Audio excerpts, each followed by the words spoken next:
Get on your grind or get left behind. I'm DC, you can call me Dylan. Welcome to my YouTube channel. This is my first ever video, and this is going to be the first of a long set of videos where we're going to be discussing self-improvement.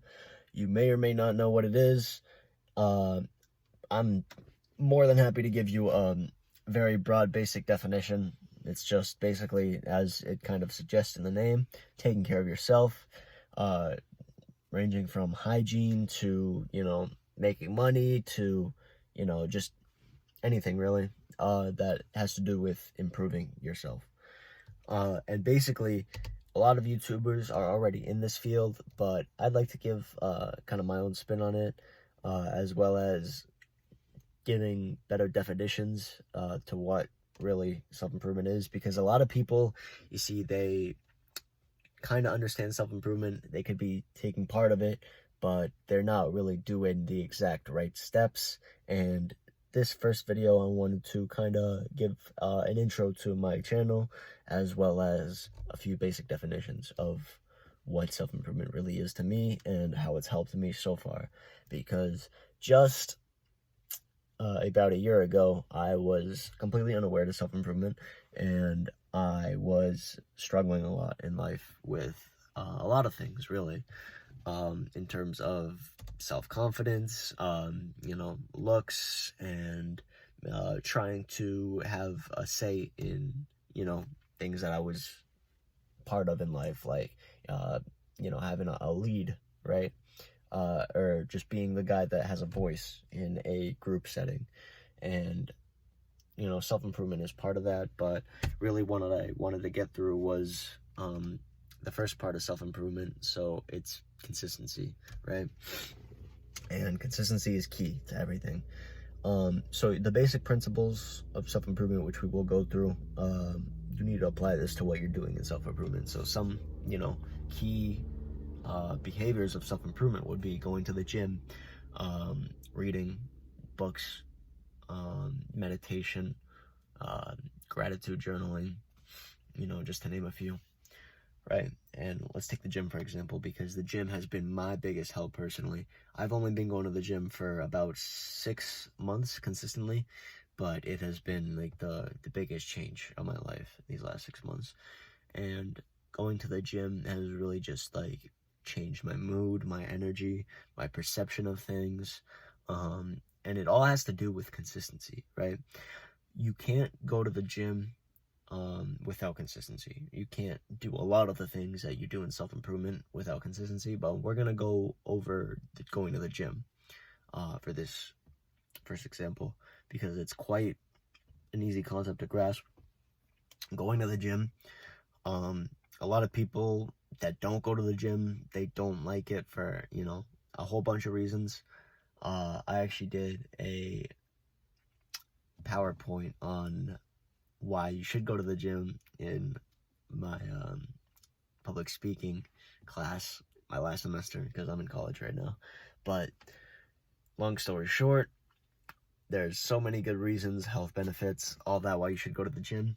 But it's honestly about mentally making sure that you're 100% consistent rather than physically, because you need to win the battle up here first to be able to control your actual actions. And for example, you want to go to the gym every day, but you're not actually going to the gym every day. Why is that? And 9 times out of 10, it has to do with something mental. And you need to find whatever is actually causing that situation, whether it's an addiction to video games, whether it's an addiction to a substance or something that is taking away a lot of your time and is not allowing you to do the good habits, which brings me to my next point, which is about cutting the bad habits and replacing that with the good habits. So everybody has good and bad habits, and I'm sure you could identify quite a few off the top of your head, but for me, one of my biggest was video games, and I had quite the bad video game addiction. And going to the gym while I was still playing video games was kind of like part of the imbalance that I had in my life at the time. Basically, I would just play video games because I really liked the sense of accomplishment and the dopamine gratification and, like, you know, the play on your reward system in your brain that it would constantly give me, right?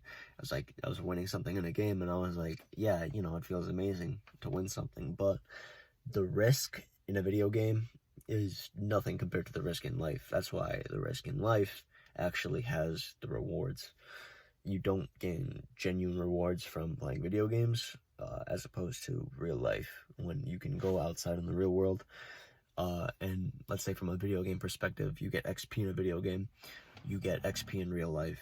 When you go to the gym every single day, you go out and you get more XP. Your body gets stronger, right, every day when you go to the gym. And you don't realize this if you haven't gone to the gym, right, at first, that doing something like this, you know, consistently, that's key, of course, is what really just like sets off like a switch in your head.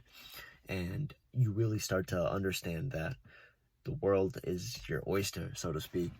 But stick with me, you can actually do pretty much anything that you put your mind to, as long as you have discipline and consistency. And I think the biggest thing about that is to not get too comfortable, because comfort is the enemy. You know, you might have heard that, but it really is true.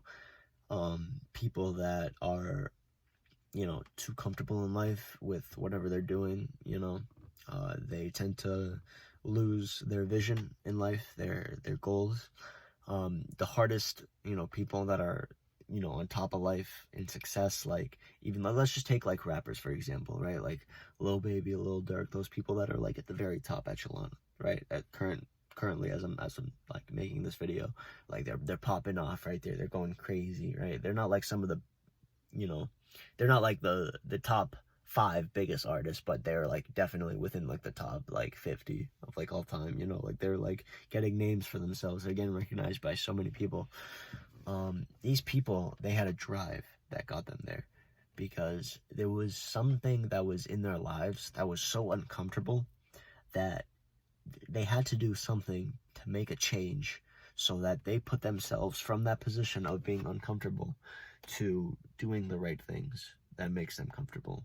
Not comfortable in a sense that they're financially free, as in, like, look at them now. They have millions in their bank accounts. They can, you know, travel the world. They can, you know, go with whoever they want to. They can hang out with whoever they want to. They're quite high status. And the key component of that, which is self-improvement, but to get even deeper into it, is not getting too comfortable. So these are just a few like random, like key, like cornerstone concepts of self-improvement. And, you know, in the future we will have plenty more videos kind of going more in depth of like what these concepts are and how to actually improve, as well as I'm going to have more videos in the future about like my stories in the past and why I decided to do this, which led to this, and kind of just be like a motivational coach for you guys, because, you know, a lot of people, you know, they don't have as much positivity in their lives as they should, and kind of like the main purpose of this channel is to spread more positivity. So that's definitely what I would love to do, starting with this channel. And yeah, so this is just the first video. There's going to be many more videos to come, and I will see you guys in the next one.